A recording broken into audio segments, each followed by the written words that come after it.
예, 이번 시간에는 조세특례 제한법에 의한 감면세액 계산에 대한 부분입니다. 자, 공제감면세액 계산 부분에 있어서 첫 번째 부분에 보면 재해손실세액 공제 관련되는 부분인데요. 요건 개념만 설명을 드리도록 하겠습니다. 법인의 각 사업연도 중에 천재지변, 화재 등으로 인한 재해로 사업용 총자산가액의 20% 이상을 상실해서 납세가 곤란하다라고 할 경우에는 그 재해 비율만큼 세금을 감면해주는 제도라고 이해를 하시면 되겠습니다. 그래서 재해 발생일 현재 장부가액을 기준으로 재해 비율을 계산을 하게 됩니다. 그리고 공제 대상 세액은 미납부된 법인세와 납부하여야 할 법인세, 가산금까지 포함해서 재해 발생일에 속하는 사업연도에 법인세,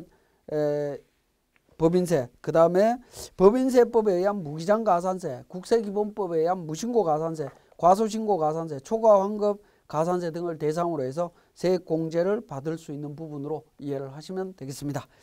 자, 338페이지에 공제감면세액 두 번째 서식에 보면 이제 중소기업 특별세액 감면과 관련되는 부분입니다.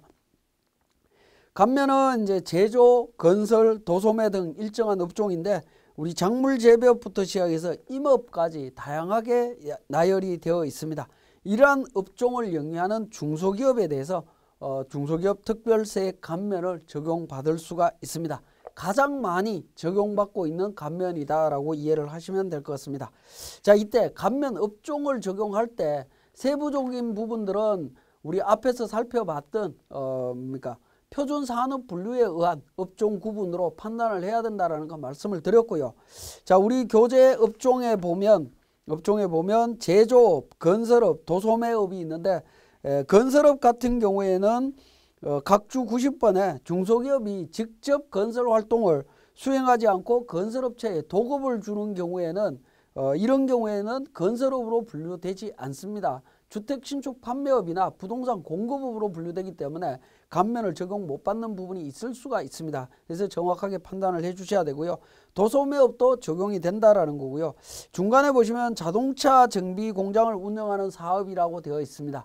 자, 이 부분을 구체적으로 좀 정리를 해보면 339페이지에 자동차 정비 작업 범위를 기준으로 다음과 같이 구분을 할 수가 있습니다. 정비 공장은 자동차 종합 정비업, 소형 자동차 종합 정비업, 자동차 전문 정비업, 원동기 전문 정비업 해서 네 가지로 이렇게 구분할 수가 있는데요. 앞에 나오는 자동차 종합 정비업과 소형 자동차 종합 정비업은 감면이 가능하지만 자동차 전문 정비업과 원동기 전문 정비업은 감면이 불가능하다라는 겁니다.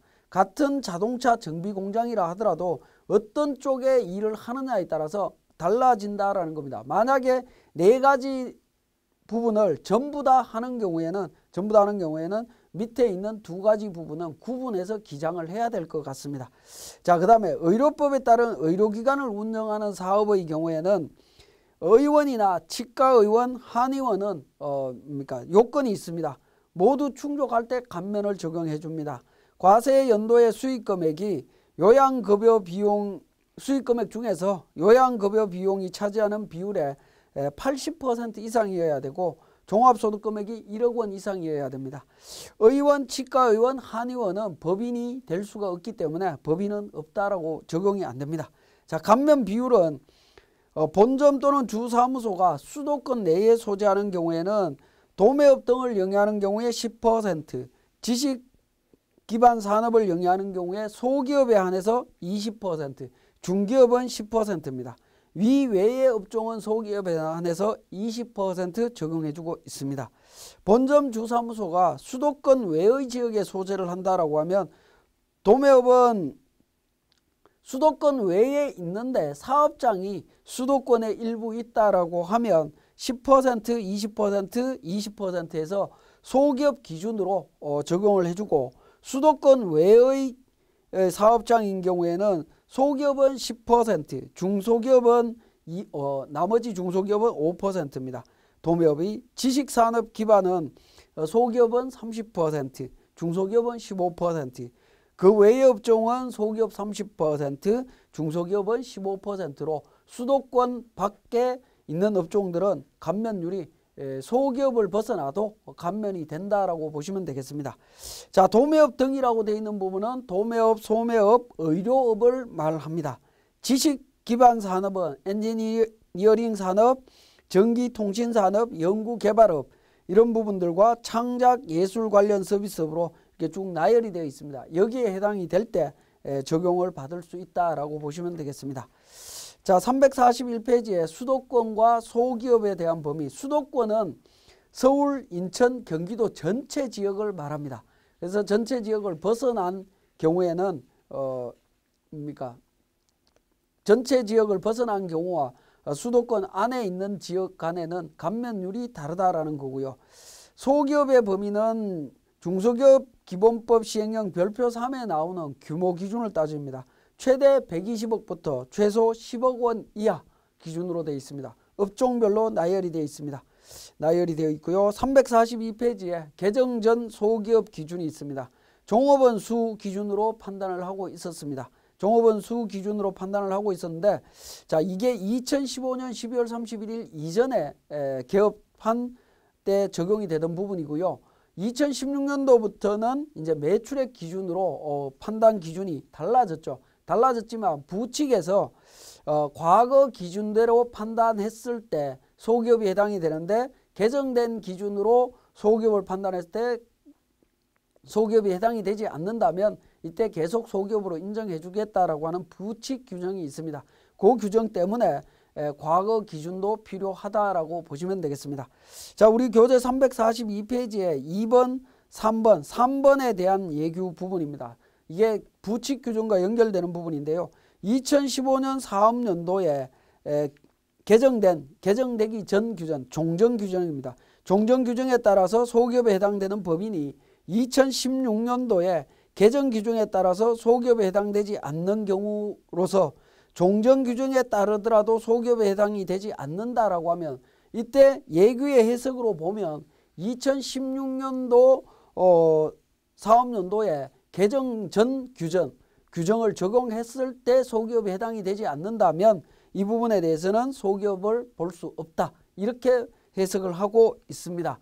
만약에 2016년도에 개정 전 규정, 종전 규정으로 소기업에 해당이 되는데 개정된 규정으로 소기업에 해당이 되지 않는다면 이때는 부칙에 의해서 소기업에 해당이 되는 걸로 그렇게 해석을 하고 있습니다. 자, 감면세액 계산, 중소기업 특별세액 감면은 산출세액 곱하기 과세표준분의 감면소득 곱하기 감면 비율로 되어 있습니다. 자, 최저한세나 농어촌 특별세 적용 여부인데, 최저한세는 적용 대상이지만 농특세는 비과세된다라는 점 기억해 주시고요. 중복 지원 배제에 대한 부분입니다.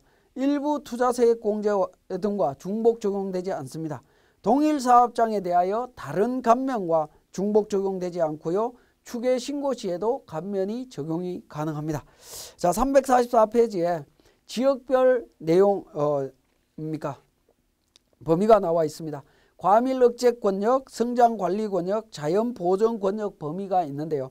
자, 수도권 과밀 억제 권역에 대한 범위 사용되는 경우들이 굉장히 많이 있습니다. 자, 요 범위 잘 기억하셨다가 범위 내용이 있다라고 하면 확인하신 후에 적용하시면 되겠습니다.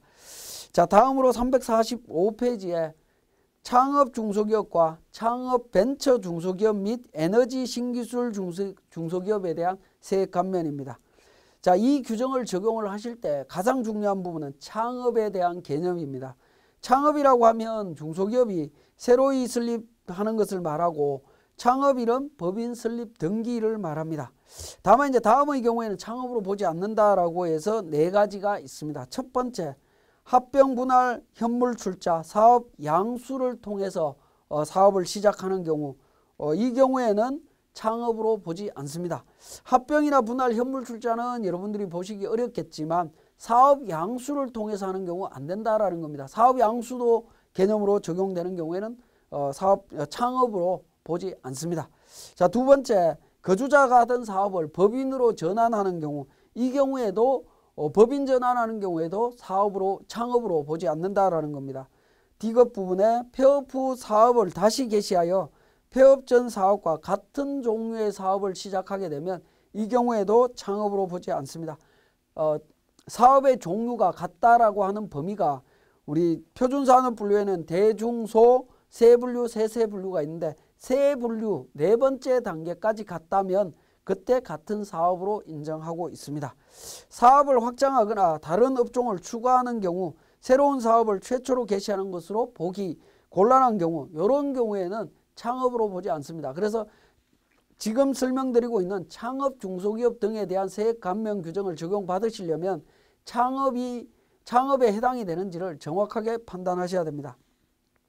창업 중소기업과 벤처 중소기업의 요건에 대한 부분입니다. 자, 창업 중소기업과 창업 벤처 중소기업에 대해서는 업종에 대한 제한이 있습니다. 업종은 우리 각 주에 나와 있는데 주석에 나와 있는데 광업부터 시작해서 보안 시스템 업까지 이렇게 나열이 되어 있습니다. 대표적인 걸 보면 제조업, 건설업, 음식점업 이러한 업종들이 창업에 해당이 된다라고 보시면 됩니다. 창업 감면을 받을 수가 있습니다. 자, 346페이지에 올해 새로 생긴 제도입니다. 청년 창업 기업의 요건입니다. 청년 창업 기업이라고 하면 개인 사업자인 경우에는 대표자가 나이가 15세 이상 29세 이하인 사람인 경우에 청년 창업 기업으로 보고요. 법인의 창업인 경우에는 대표자가 15세 이상 29세 이하인 대표자이면서 지배주주 등으로서 해당 법인의 최대 주주 또는 최대 출자자인 요건만 갖추면 청년 창업 중소기업으로 인정이 될 수가 있겠습니다. 자, 세액 감면은 창업 중소기업에 대해서는 지역 요건이 있습니다. 그래서 일반적인 창업 중소기업은 수도권 과밀 억제 권역 외의 지역에서 창업했을 때 적용이 되는 거고 중소기업 창업지원법과 지원법에 따른 창업보육센터 사업자로 지정된 내국법인은 지역에 상관없이 적용받을 수 있습니다. 그래서 일반 창업을 적용받을 때는 지역에 제한이 있다는 점 기억해 주시고요. 347페이지에 일반 창업 중소기업에 대한 세액 감면입니다. 감면은 소득이 발생한 과세 연도부터 그 다음 과세 연도 개시일부터 4년 이내에 끝나는 과세 연도까지 법인세액의 50%를 감면해 줍니다. 그래서 창업 감면이 굉장히 크다라고 보시면 되겠습니다. 자, 청년 창업 기업에 대한 세액 감면은 2018년 12월 31일 이전에 창업한 중소기업으로서 소득이 발생한 과세 연도와 그 다음 과세 연도의 개시일부터 2년 이내에 끝나는 과세 연도의 법인세에 대해서 75%, 추가 또 2년 이내에는 50%. 그래서 청년 창업 중소기업에 대해서는 일반 감면보다 25%만큼 더 2년 동안 적용해주고 있다라고 보시면 되겠습니다. 그런데 청년 창업 중소기업에 감면을 적용받다가 감면이 배제되는 경우에는 일반 창업 중소기업 감면으로 바로 적용이 된다라고 보시면 되겠네요. 그 다음에 창업 벤처 중소기업에 대한 세액 감면 관련해서는 지역에 대한 제한은 없습니다. 수도권 과밀 억제 권역이라고 하는 제한이 없다라는 겁니다. 이런 제한이 없지만 벤처기업으로서 이제 창업 후에 3년 이내에 벤처기업을 확인을 받은 기업에 대해서만 적용이 됩니다. 자, 그리고 벤처기업 확인 후에 취소가 됐다든가 또는 벤처기업 확인의 유효기간이 만료가 된 경우에는 그 사유가 발생한 사업연도에 바로 감면이 배제된다라고 보시면 되겠습니다. 자, 감면 세액은 50%입니다. 동일하게 50% 적용이 되고 있습니다. 에너지 신기술 창업 중소기업에 대한 세액 감면. 에너지 신기술 중소기업이라고 하면 고효율 제품 등을 제조하는 중소기업이 되겠고요. 2018년 12월 31일까지 적용을 해 줍니다. 창업일이 속하는 과세 연도와 그 다음 3개 과세 연도가 지나지 않은 중소기업으로서 18년도까지 적용이 될 수가 있고요. 그 다음에 감면은 해당 사업에서 발생된 소득에서 소득이 발생한 과세 연도와 그 다음 과세 연도 개시일부터 4년 이내에 끝나는 과세 연도까지 50% 창업 감면을 해 줍니다. 자, 적용 배제는 에너지 신기술 중소기업이 창업 중소기업 세액 감면, 창업 벤처 중소기업 세액 감면을 적용을 배제를 합니다. 그러니까 뭐 전체 우리 여기에 보면 이제 창업 중소기업에 대한 감면은 네 가지가 있죠. 총 네 가지가 있는데 각각 중복해서 적용은 하지는 않는다라는 겁니다. 자, 7번째 이제 최저한세 농어촌 특별세의 적용 여부인데요. 창업 감면과 관련해서는 최저한세가 적용이 되고 농특세는 비과세 됩니다. 자, 중복 지원 배제. 일부 투자세액 공제와 중복 적용하지 않고요. 동일 사업장에 대해서 여타 감면과 중복 적용하지 않습니다. 추계 신고 시에도 감면은 적용받을 수 있습니다. 자, 그러면 이런 감면의 내용을 우리 세무사랑 프로를 통해서 정리를 해보겠습니다. 자, 교재 349페이지에 공제감면세 계산 관련되는 부분인데요. 자, 우리 앞에서 살펴봤던 소득구분계산서에 의해서 감면 대상 소득 금액을 계산한 금액이 있을 겁니다. 그 금액을 기준으로 우리가 감면세액을 계산하시면 됩니다. 자, 감면세액은 법인조정의 공제감면 탭에 공제감면세액 계산서 두 번째 부분입니다. 두 번째 부분에 내용을 적용하시면 되는데 우리 교재에는 중소기업 특별세액 감면에 대한 내용으로 되어 있습니다. 그래서 소득구분계산서에 의해서 구분을 해놨습니다. 각 사업연도 소득금액, 도매업 소득, 건설업 소득, 과세분, 즉 비감면 소득에 대한 부분 이렇게 정리가 되어 있고요. 산출세액은 6천만 원이다 라고 자료가 주어져 있습니다. 이런 경우에 중소기업 특별세액 감면 어떻게 적용받을 거냐 하는 부분인데요. 감면율별로 따로따로 적용을 받으시면 됩니다. 첫 번째 도매업에 대한 부분입니다. 소기업에 해당이 되고 수도권 내의 기업으로서 소기업이다 라고 이야기를 했기 때문에 자 6천만 원 산출세액 6천만 원. 자, 먼저 이제 구분에 대한 부분부터 보겠습니다. 구분은 F2번 코드를 통해서 구분을 찾습니다. 감면 대상 부분을 찾습니다. 중소기업에 대한 특별세액 감면 선택하시고요. 산출세액 감면소득 과표를 입력하고 감면율을 10%, 도매업은 10%죠. 소기업일 때 10% 선택하게 되면 85만 7,142원 적용 여부가 나옵니다. 두 번째 건설업에 대한 부분입니다. 건설업은 감면율이 20%죠. 마찬가지로 F2번 코드를 통해서 공제구분 감면 부분을 찾습니다. 찾아서 6천만 원 감면소득 2,500, 과세표준 3억 5천, 감면율 4번에서 감면대상 세액을 계산을 해냅니다. 자, 이 감면대상 세액을 그러니까 최저한세 적용해서 감면이 가능하다라고 하면 감면 적용하시면 되겠습니다. 자, 근데 이제 351페이지의 내용을 잠깐 보시면 사례 부분에 동일한 사례인데 자, 각 사업연도 소득이 2억 5천인데 도매업에서 감면 대상 업종인 도매업은 결손이고요. 건설업은 2억 5천이고 부동산 임대소득 5천입니다. 부동산 임대소득은 비감면 소득이다라는 거죠. 이 도매업에서 발생된 5천만 원에 대한 결손금을 어떻게 적용할 거냐 하는 부분입니다. 자, 이 부분이 조세특례제한법 143조 3항에 의해서 구분격리한 사업 중에 결손이 발생한 경우에는 해당 결손금의 합계액에서 소득금액이 발생한 사업의 소득금액에 비례해서 안분계산한 금액을 공제하도록 되어 있습니다. 자, 이 부분은 기존 예규와 다르게 법으로 정해놓은 부분이기 때문에 좀 주의를 하셔야 됩니다. 그래서 소득금액 기준 건설업에서 나온 소득금액과 부동산 임대업에서 나온 소득금액 2억 5천과 5천만 원에 대한 비율 건설업이 83.3%, 부동산 임대업은 16.7%입니다. 이 비율대로 도매업에 대한 결손금을 안분계산합니다. 그러면 건설업에 안분되는 결손금액이 4,166만 5천 원이 됩니다.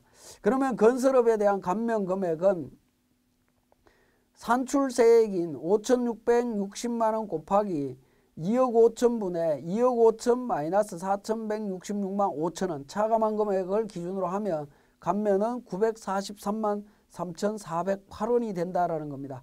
그러니까 감면 대상 소득, 즉 감면 대상 소득 중에 그러니까 결손금이 발생한 경우에는 소득금액 비율로 안분계산해서 한다라는 점 다시 한번 말씀드리고요. 352페이지에 조세특례제한법상의 세액공제 감면에 대한 대상 업종 비교를 해놨습니다. 업종별로 중소기업 특별세액 감면, 창업 감면, 고용창출투자세액공제 적용 여부에 대한 부분을 표로서 352, 353페이지에 요약 정리가 되어 있기 때문에 참고로 살펴보시면 되겠습니다. 자, 지금까지 중소기업 특별세액 감면과 창업 중소기업에 대한 세액 감면 규정을 설명드렸습니다.